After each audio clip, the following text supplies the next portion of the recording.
I was 6 hours into a double shift at the hospital when my phone buzzed against the counter like an insect that would not quit, and I almost let it ring out because unknown numbers usually mean insurance claims or robocalls. But something in me said, "Pick up," and so I did, and a woman's voice spoke quickly, asking if I was Emily Parker, and when I said yes, she said she lived behind my parents' house and that she could hear a child crying from inside the shed and that the door was locked and the heat was unbearable, and my stomach dropped because I knew without asking that it was Lily, my 8-year-old daughter, and that she had been left there alone.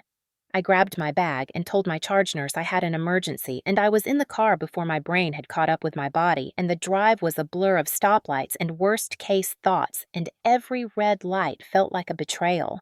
By the time I turned into the driveway of the house where I grew up, I was sweating with more than heat, and I could hear a thin, muffled sound beneath the buzz of cicadas. I followed it past the garden chairs and the cracked bird bath until I reached the weather-beaten shed tucked against the fence, and the padlock hung, but it was not latched, and when I shoved the door with my shoulder, the air that rushed out was heavy and burning like the inside of an oven. Lily sat on a paint-spattered stool, her knees pulled up. Her cheeks blotched, her eyes swollen, her hair plastered to her forehead. She tried to stand but wavered, and I caught her in my arms, and she clung to my scrubs, whispering hoarsely that Aunt Karen had said this was a game, and that Grandma Margaret had told her not to knock or shout because it would upset the neighbors, and that if she was quiet, she could come out when they returned from lunch and shopping. I gave her slow sips from my water bottle and counted them out in my head because she was so dehydrated, and then I led her slowly toward the kitchen door, only to find it locked. Joan the neighbor came through the side gate with a spare key. She remembered my father kept beneath a false rock, and she let us in, and I laid Lily on the couch, placed a fan in front of her, and put a wet towel on her forehead. Her pulse was quick but steady, and she kept asking in a tiny voice if she had been bad, and I told her again and again that she had done nothing wrong. My phone buzzed with a message, and when I looked, it was from Karen, and it said, "This is just a harmless joke. Do not be dramatic. She needs to toughen up," and my hand went very still because that was the exact phrase my mother had used on me countless times when I was a girl in trouble, and they had called it discipline. I did not shout. I did not reply. Instead, I opened the camera and took photographs of the shed, the stool, the empty air where water should have been, the clock on the wall, the text glowing on my screen. I recorded Lily's voice telling me in broken pieces what had happened, pausing between words to ask if she had done something to deserve it, and I told her no over and over until the word no seemed to fill the kitchen. The lemon scent of cleaner clung to the cupboards, the same cupboards I had once stared at while swallowing questions. A car door slammed outside, and then another, and laughter floated through the hall. The front door swung open, and my mother stepped inside with sunscreen on her nose and a shopping bag looped over her wrist, and behind her, Karen carried iced coffee, and my father trailed with empty hands. My mother froze when she saw me, and her smile thinned, and she said, "Emily, you should have called first. This is not a good time," and I looked at Lily and then back at her and said, "I did call. I called myself. I called the part of me that stopped excusing cruelty dressed up as a harmless joke." Karen rolled her eyes and sipped from her straw and told me I was overreacting and that Lily needed to learn, but the word learn fell into me like a stone, because I remembered what learning had meant in this house, and I knew I was not going to let them write that story again. Karen set her cup down with a clatter and leaned against the counter as if this was her house, and not the one she had abandoned years ago. She smiled thinly at Lily, who shrank back against me, and said, "She is fine, Emily. Do not be so dramatic." Margaret slipped her shopping bag onto the table and shook her head in weary disappointment, the same look she had used on me when I was a child failing to measure up. She said, "Lily needs to toughen up, you baby her too much. No wonder she cries over nothing." My father cleared his throat, but offered nothing more than a muttered, "She is all right." The kitchen was thick with the smell of their perfume and iced coffee and the silence of their indifference. I asked Lily softly what happened in the shed, and she whispered that Aunt Karen had told her it was a game and that Grandma said not to make noise, or she would be in bigger trouble. Karen laughed loudly as if daring me to contradict her. She said, "You should thank me, Emily. I am teaching her boundaries, something you clearly never learned." I stared at her and thought of all the times she had been excused for cruelty disguised as play, and my mother had called me sensitive. The echo of that word stung even now.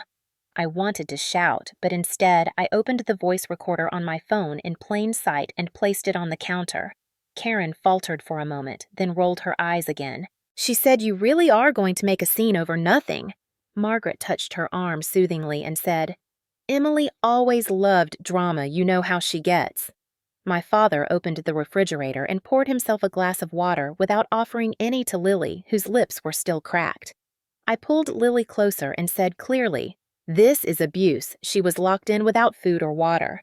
Karen's face hardened, but she smiled again, the kind of smile that said she was winning. She said it was only for a couple of hours. She is exaggerating.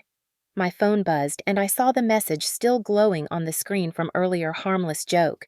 I held it up and asked, "Do you deny sending this?" Karen shrugged. She said it was just a joke, and if you cannot take one, that is your problem. Margaret nodded firmly, adding, "Children today are too soft." "Emily, you were the same way, always crying for attention." The words settled like ice in my chest, but instead of breaking me, they made everything align: the years of neglect, the favoritism, the endless excuses. I kept my voice level when I said Lily will never be subjected to this again. Karen smirked and said, "You cannot keep her from us. She needs family." I looked at my daughter's trembling hands and knew family had already failed her. The air between us hummed with tension, thick and heavy, and I realized this was no longer about an argument. This was about survival. When Karen's smirk faded into the background of the kitchen, I felt myself dragged backward through years of memory, like someone pulled under a current and I could not stop it. I was 10 the night Karen was allowed to go to the movies with our cousins, and I was told I was too young. I sat on the porch with a babysitter watching headlights fade down the street while my parents promised, "When you are older, you can do those things too." Except somehow when I was older never came. Karen always got the invitations, the gifts, the special trips. I got excuses. Margaret would smile at me and say, "You understand, right, Emily? You are so mature," while packing Karen's bag for another weekend away. Dad would ruffle my hair and mutter, "Maybe next time." I told myself it was fine, because the alternative was too heavy to bear the possibility that I was simply unwanted. There were moments sharper than glass. Once, when I was 12, Karen slammed my bedroom door from the outside and turned the key she had stolen from Mom's drawer. She laughed as I pounded and begged. Hours later, Margaret let me out and told me I should not have provoked my sister. She said siblings fight and that I was too sensitive. That word became a brand I carried every time I cried or asked why. Sensitive, dramatic, ungrateful. Those labels followed me into adulthood, and sometimes I wondered if they had been stitched into my skin. In high school, I studied harder than Karen, but when report cards came, Margaret waved mine away while pinning Karen's test on the fridge with magnets shaped like fruit. She said, "Straight B's are good enough. Emily, you should not overdo it." When Karen came home late from parties, Dad stayed up to make her tea while telling me not to nag her. The imbalance was constant, a drumbeat beneath daily life. I learned to be quiet to disappear in order to survive. College was supposed to be my escape. I was accepted into nursing school and worked nights at a diner to pay for tuition. Karen dropped out of her program after a semester and came back home to applause as if quitting was an achievement. My parents bought her a used car to help her start fresh. When I asked for help with rent, Margaret told me, "You are independent. You do not need us." The truth was, I had never been allowed to need them. The cycle repeated when Lily was born. I thought maybe they would see her differently. I let them babysit, hoping they would bond, but every time there was a subtle cruelty, a withheld compliment, a smaller gift compared to Anna and Luke. My mother once told Lily not to whine when she fell off her bike and scraped her knees. She said Parker girls should be tougher. Karen's children got hugs, and Band-Aid's mine got lectures. I wanted to believe it was accidental, but my gut knew better. The memories lined up in my mind like evidence in a trial I had never dared hold. Every slight, every dismissal, every twisted joke framed as love. Sitting in that kitchen with Lily pale against my side, I realized this was not new, it was a continuation. They had always locked me away in smaller, invisible sheds. The only difference now was that Lily had become the target. I remembered the nights I cried quietly into my pillow so no one would hear. I remembered my mother telling neighbors Emily is dramatic when I tried to explain why Karen scared me. I remembered Dad's silence, his way of shrinking into the background to avoid choosing sides. All of it pressed against my ribs as if demanding I finally breathe it out. I thought of the first years after Lily was born. Her father had disappeared before she took her first steps, and I had juggled diapers with 12-hour shifts and the crushing fear of eviction. I swore to myself she would never feel unwanted. Every extra shift, every sleepless night was a promise carved into my bones. Yet here she was trembling because my family had decided cruelty was discipline. The unfairness of it seared me, but beneath it was clarity. I understood that I could not change Margaret's devotion to Karen or Dad's passivity, or Karen's hunger to dominate. What I could change was the script I kept playing along with. I could stop pretending their definition of family was enough. The shed was not an accident. It was a symbol of everything I had swallowed since childhood. The locked door, the stifling heat, the absence of care. It was my past replicated for my daughter. That was the moment I knew I would not excuse it again. The joke had ended. I sat with Lily in my arms and the sound of Karen's laughter still echoing like nails on glass when the decision crystallized inside me. I had spent years biting my tongue, letting their excuses wash over me, convincing myself it was not worth the fight. But now I looked at my daughter's cracked lips and trembling hands, and I knew the cost of silence. I reached for my phone and laid it flat on the table, recording every word. Karen noticed and smirked. She said, "Go ahead, Emily. No one will believe your nonsense. You always twist things." Margaret folded her arms and added, "You cannot ruin family with melodrama." My father stared at the floor as though the tiles had secrets worth more than his granddaughter's tears. I did not raise my voice. I told them calmly Lily was locked in a shed in the heat without food or water. "That is not family, that is abuse." Karen tossed her hair and said, "You are exaggerating. It was only a couple of hours. She needs to learn respect." The phrase "learn respect" burned into me because I remembered every time that justification had been used on me. I leaned forward and asked, "Would you ever do this to Anna or Luke?" Karen's smile faltered for a second, but she recovered quickly and said, "Of course not. They know how to behave." The admission hung in the air like smoke. Margaret tried to smooth it over, saying, "Lily is different. She cries too much, you coddle her." I pressed record harder with my fingertip, making sure every syllable was captured. I stood then and walked to the window where my signal was stronger.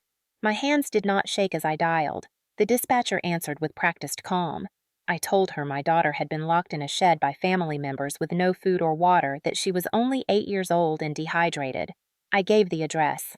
The dispatcher's voice was steady, she said. Officers were on the way. I ended the call and turned back to my family. Karen's face drained of color. "She said you did not just call the police." Margaret's voice cracked sharp. "You are betraying your own blood."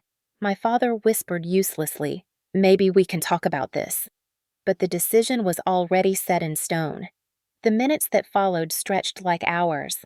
Lily leaned against me half asleep from exhaustion, and I stroked her hair, whispering that everything would be all right. Outside, the cicadas screamed louder than before. Karen paced, muttering under her breath about drama and exaggeration. Margaret tried to appeal to me. She said, "Think about what this will do to the family. Think about appearances." I met her eyes and said, "I am thinking about Lily."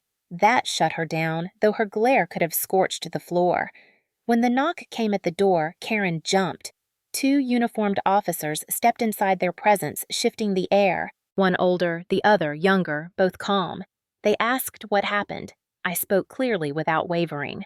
My daughter Lily Parker, age 8, was locked in that shed for hours with no food or water while these adults went out. House was air-conditioned, shed was not. She was dehydrated and frightened. I have photographs, recordings, and witnesses. Joan, the neighbor, entered then because she had seen the patrol car arrive, and she confirmed she had heard Lily crying for a long time. The officers listened carefully, taking notes. Karen tried to cut in, saying she is lying. It was just a harmless joke, but the younger officer looked at her and asked, "Would you lock your own children like that?" Karen stammered, "No, of course not." The officer wrote something down, and the silence afterward was louder than shouting. Margaret tried again, saying, "Emily has always been dramatic." You should not take her word, but the evidence was already building, and I knew for once the weight was not against me. They asked to see Lily, and I guided them to the couch. She looked small against the cushions, but when they spoke gently, she answered with honesty, her voice trembling but clear. She said Aunt Karen locked me in and Grandma told me to stay quiet or I would get in trouble. She said she was thirsty and scared. Her testimony was enough to freeze the room. The older officer told us CPS would be contacted immediately. Karen exploded, then shouting, "This is ridiculous! You cannot take my kids! You cannot make this into a crime!" Margaret grabbed her arm, but Karen shook her off. I stayed seated, holding Lily close, and let their panic unfold. The officers positioned themselves between us and the door. The younger one murmured into his radio, while the older asked for identification from everyone present. My father finally spoke, saying maybe it was not that hot. Maybe Emily is exaggerating, but even he sounded unsure, as if his script had worn thin. In that moment, I felt an unexpected calm. Years of being told I was too sensitive, too dramatic, had cracked into this single instant where the truth stood undeniable.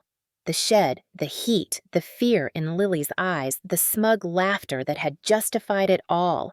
It was no longer my word against theirs. It was fact recorded, photographed, witnessed. When the officers asked me to hand over the phone, I did so gladly, showing them the text from Karen, the photographs of the shed, the recordings of voices. They nodded grimly. Karen slumped into a chair, muttering curses. Margaret rubbed her temples as though she were the victim of some terrible injustice. I held Lily's hand and felt her squeeze back, weak but steady. I realized then that this was the turning point, the moment the cycle snapped.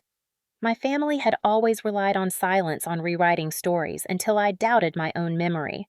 But not this time. This time there were outsiders, witnesses, professionals who would not swallow the excuse of harmless jokes. I had made the call, and there was no way back. The clock on the wall ticked, and for once it counted toward something more than endurance. It counted toward justice. The minutes dragged as the officers waited for Child Protective Services to arrive, and the air in the living room grew heavier with every second. Karen slouched in her chair, one leg bouncing furiously as though she could shake away the consequences. Margaret perched stiffly on the edge of the sofa. Her arms crossed her eyes, sharp and accusing, while Dad sat near the window, muttering under his breath about how family matters should stay private. I held Lily close against me and felt the warmth of her small hand gripping mine like a lifeline. The younger officer stayed near the door while the older one spoke calmly into his radio, repeating details of the case and confirming that CPS was on their way. When the knock came again, 3 workers stepped inside, clipboards in hand, their expressions professional but their eyes soft when they turned toward Lily. The lead worker, a tall woman with glasses, introduced herself as Dana. She crouched so she was eye level with my daughter and said gently, "Hi, sweetheart. I am here to make sure you are safe." Lily looked at me for reassurance, and I nodded. She whispered, "I was locked in the shed and I was thirsty." Dana's jaw tightened, though her voice stayed calm. "You did the right thing by telling someone," she said. Meanwhile, another worker approached Karen and asked to speak with Anna and Luke, who had been upstairs this entire time. Karen immediately objected, shouting, "You cannot just take my kids! You have no right!" The officer beside her said firmly, "Ma'am, please lower your voice and cooperate." Anna and Luke came down hesitant, their faces pale and confused. They glanced at Lily and then at me, and I saw recognition in their eyes that what had been done to my child was wrong. When the worker asked them if they had ever been left alone like that, they shook their heads quickly. Karen tried to interrupt, saying, "See, they are fine," but the worker silenced her with a raised hand. Dana asked Margaret why she had considered this acceptable. Margaret's answer was the same script she had used my whole life. She said Emily always exaggerates. Lily is coddled. She needs to learn discipline. Dana wrote something down and looked at her over the rim of her glasses. "Would you leave your own children or grandchildren locked in a shed with no water?" she asked. Margaret flinched, then stammered, "No, of course not." Then she realized she had just condemned herself with the double standard. The officers spoke quietly with CPS, and after several minutes Dana turned to me. She said, "Thank you for calling this in. We are placing temporary protective measures for Anna and Luke as well. Karen's voice rose to a shriek. You cannot take them! You cannot do this! But they could, and they did. The children were gently guided toward the door, backpacks quickly packed under supervision. Karen's face crumpled as she begged them to reconsider, but the workers were unmoved. Her tears turned into rage directed at me. You did this! Emily, you destroyed this family! I met her glare without blinking and said no. Karen, you did this when you locked my daughter in that shed. Margaret rushed to her defense, saying we were just trying to teach Lily boundaries, but the younger officer cut in sharply. Boundaries do not involve dehydration and confinement. This is child endangerment. The word endangerment settled like a final verdict in the room. Dad muttered families should stick together, but his voice was small, weaker than I had ever heard it. The hotel-style lobby from my memory of the earlier trip became reality in this house. The professionals moved with calm certainty, cataloging evidence, noting testimonies. For once, there was no room for excuses. Every voice mattered, and mine was not dismissed as dramatic. Lily sat beside me, her breathing steadier, and when Dana returned, she crouched again and said, You are very brave. Lily whispered, Am I in trouble? Dana shook her head. No, sweetheart, you are safe.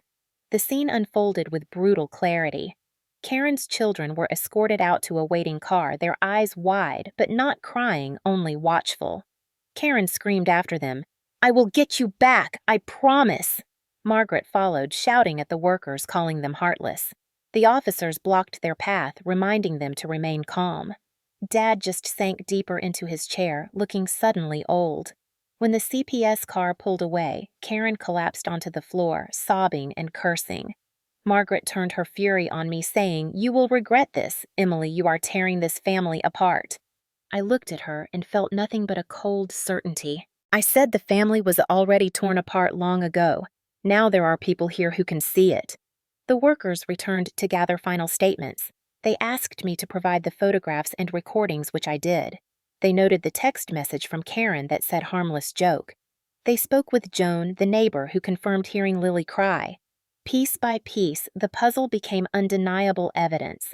Karen and Margaret kept protesting, but their words were thin paper against the weight of fact. Later that evening, after the reports were filed, the officers told me fraud charges might also be considered because my credit card had been used without consent for family expenses. I handed over bank statements showing pending charges from the day they had gone out. The officer nodded and said the district attorney would review. By nightfall, the house that had once been a fortress of denial was quiet as if emptied of its power. Karen had been warned that her custody was under review. Margaret and Dad were informed they would be monitored for contact with minors. And me, the girl once branded sensitive, was standing with my daughter in the doorway as professionals thanked us for our cooperation. I carried Lily to the car, and she leaned her head on my shoulder, whispering, Are we going home now? Yes, I told her we are going home. For the first time, that word felt like safety instead of doubt.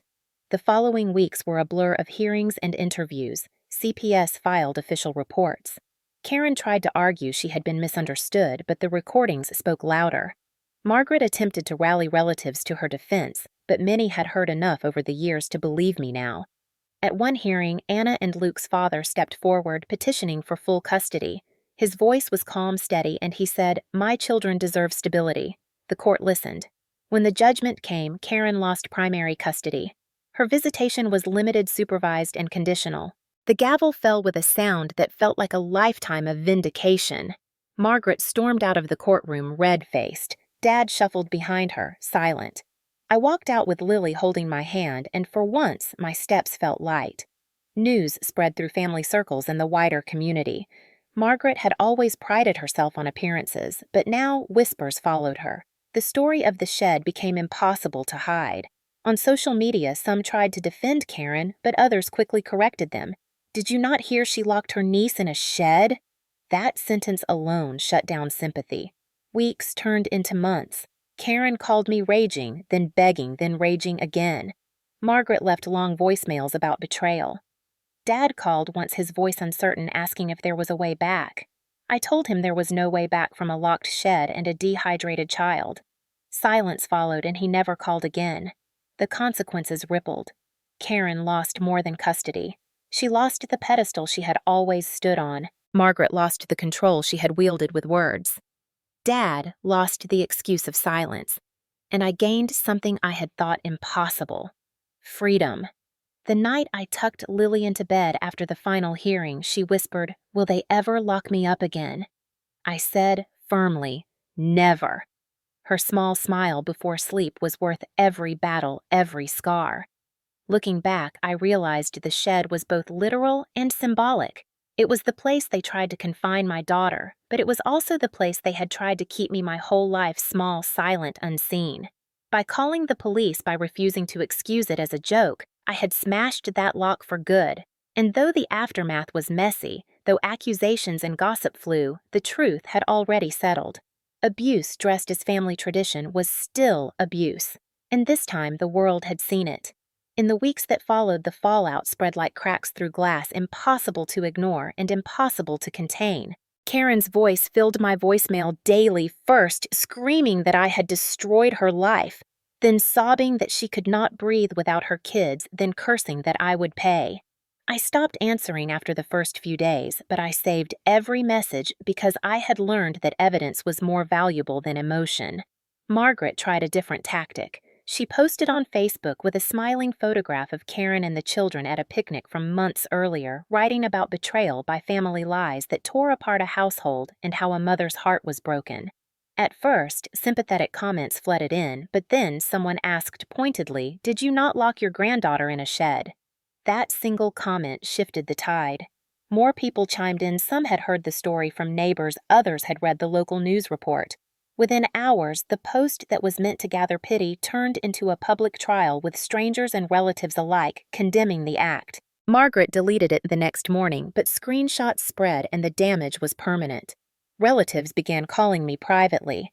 An aunt said she had always noticed the favoritism and that Margaret never hid how Karen was the golden child. A cousin admitted she had once overheard Margaret dismiss Lily as too needy. For years, I had thought I was alone in seeing the imbalance, but now confession after confession arrived, like a floodgate opened. I realized the truth had always been visible, but people had been too polite or too afraid to speak until the shed incident made silence impossible. Meanwhile, Karen's legal troubles deepened. Anna and Luke's father, Mark, petitioned for full custody, citing CPS findings and the testimony about the shed. In court, Karen tried to paint herself as misunderstood, but the judge listened to recordings of her admitting Lily needed discipline and to texts dismissing it as a harmless joke. Mark's lawyer pointed out that Karen had confessed she would never treat her own kids that way, which proved deliberate targeting of Lily. When the ruling came down, Mark was granted primary custody. Karen's visits would be supervised only and contingent on counseling. She sobbed in court, clutching at Margaret's arm, while Margaret hissed about injustice, but the gavel sealed it. The wider community did not stay quiet either. At the hospital where I worked, colleagues had read about the case, and many came to me privately with words of support. Some said they admired that I had acted instead of keeping family secrets. One doctor told me his sister had gone through similar favoritism and that watching me take a stand gave him courage. Their words steadied me on nights when I doubted if I had gone too far. Karen, however, kept spiraling. She tried to rally sympathy online again, claiming CPS had overreached, but every time people reminded her of the facts. "Did you not lock your niece in a shed?" That line repeated itself like a hammer blow across every thread. She began to avoid public places, embarrassed by whispers at the grocery store. By the way, parents at school pulled their children closer when she walked by. For once, she could not charm her way out of consequences. Margaret fared no better. She had been the matriarch who demanded respect, but now relatives stopped visiting. Invitations dried up. At church, whispers followed her down the aisle until she stopped attending altogether. Dad remained silent, but his absence spoke volumes. The power they had once held through intimidation dissolved in the light of exposure. For me, the strangest part was how public it became. Reporters called wanting interviews. I agreed to one local station, not because I wanted fame, but because I wanted clarity. I sat in a studio with bright lights and said calmly, "Children are not lessons to be taught through cruelty." What happened to my daughter was not a joke, it was neglect and abuse. And the clip aired that evening, and messages poured in from strangers thanking me for speaking out. Some shared their own stories of being the overlooked child or the scapegoat sibling. I realized this was larger than just my family. Karen called me after that broadcast screaming that I had humiliated her. She said, "You think you are a hero, but you are just jealous." I listened quietly until she ran out of words, and then I said, "Jealousy did not put a lock on that shed, Karen, you did." She hung up, sobbing. The revenge I had never dared to imagine had already unfolded, not because I shouted, but because I revealed. Their cruelty had always survived in shadows in the privacy of family walls, but now it was out in the open, and once seen, it could not be unseen. That was the real punishment. Margaret could no longer twist narratives when neighbors had heard Lily cry. Karen could no longer claim harmless fun when her own words betrayed her. Dad could no longer hide behind silence when the law had spoken. One evening, Lily sat beside me at the dinner table and asked why Grandma does not call anymore. I thought carefully and said because she made a mistake and she does not want to admit it. Lily nodded slowly and said, "But I did not make a mistake." I pulled her close and told her you were never the mistake. The look in her eyes told me she believed me at last. The wider family sided mostly with me. Aunts who had stayed quiet for decades sent letters of support. Cousins invited us to gatherings without mentioning Margaret or Karen. For once, I was not the outsider. I was the one they approached first. That shift felt like a quiet kind of justice. As for Karen, she grew more desperate. She left voicemails blaming CPS, blaming Mark, blaming me. She even tried blaming Lily, saying she had overreacted. I stopped replying. I did not need to argue anymore. The world had already decided. What I had wanted most of all was to keep Lily safe. But in doing so, I had also cracked the illusion my family had built for years. They could no longer pretend they were normal. They could no longer control the story. And in their unraveling, I found my own release. 6 months passed before the final custody ruling was handed down, and by then, the rhythm of life had changed in ways I had not expected. Karen lost primary custody permanently, with only supervised visits allowed a few hours every other weekend. Margaret railed against the court, calling it a conspiracy, but her words carried no weight anymore. Dad remained in the background, quieter than ever. Anna and Luke adjusted quickly to living with Mark, and when Lily ran into them at school, they told her without hesitation, "We do not want to live with Mom anymore, not after what she did." Hearing those words secondhand through my daughter was like watching the final mask fall. For years, I had believed the Golden children were untouchable, but even they could see the truth once the shed door had been forced open. At home, Lily began to blossom in ways I had never seen. She laughed more, she painted pictures that filled the fridge she invited friends over without fear of judgment. Sometimes she asked about Grandma and Aunt Karen, and I always answered honestly that they had made choices that were not safe. Lily accepted it more easily than I had expected, perhaps because children know instinctively when someone has failed them. The strangest part was how light I felt. For decades, I had carried the weight of trying to belong to a family that never truly wanted me. I excused their cruelty as discipline, their favoritism as logic, their silence as normal. But after that day with the shed, after the police and CPS and the courts, I finally set that weight down. I had thought cutting ties would break me, but instead, it freed me. The wider family confirmed what I had long suspected. At gatherings without Margaret and Karen present, people admitted they had always noticed the imbalance, the little digs, the way I was overlooked. They said they were sorry for staying silent. I told them I did not need apologies, I needed them to treat Lily differently, and they promised they would. I opened a savings account dedicated only to her future, and every time I deposited money, I remembered the hotel charge my family had stolen from me. That charge had once made my chest tighten, but now it was reversed, both literally through the bank and symbolically through justice. They had finally paid their own way for once in their lives. Sometimes at night when the house was quiet, I thought about the shed, not just the wooden structure in the backyard, but the invisible one they had built around me as a child. The rules that confined me, the heat of neglect, the absence of water in the form of affection. I realized I had lived in that shed for most of my life, but walking out with Lily that day meant I had broken the lock forever. There were moments of doubt still. On lonely evenings, I wondered if I had gone too far, if there could have been another way. But then Lily would crawl into my lap with a book or tell me about her day at school with a smile that lit her whole face, and the doubt faded. I reminded myself that protecting her was not just my right, but my duty. When the story surfaced again online months later with someone posting screenshots of Margaret's old Facebook rants, strangers defended me without my asking. One wrote, "A child locked in a shed is never a joke." That was the only validation I needed. The day we planted flowers in front of our house, Lily asked me if things would ever go back to normal. I told her no, they will not, and that is a good thing.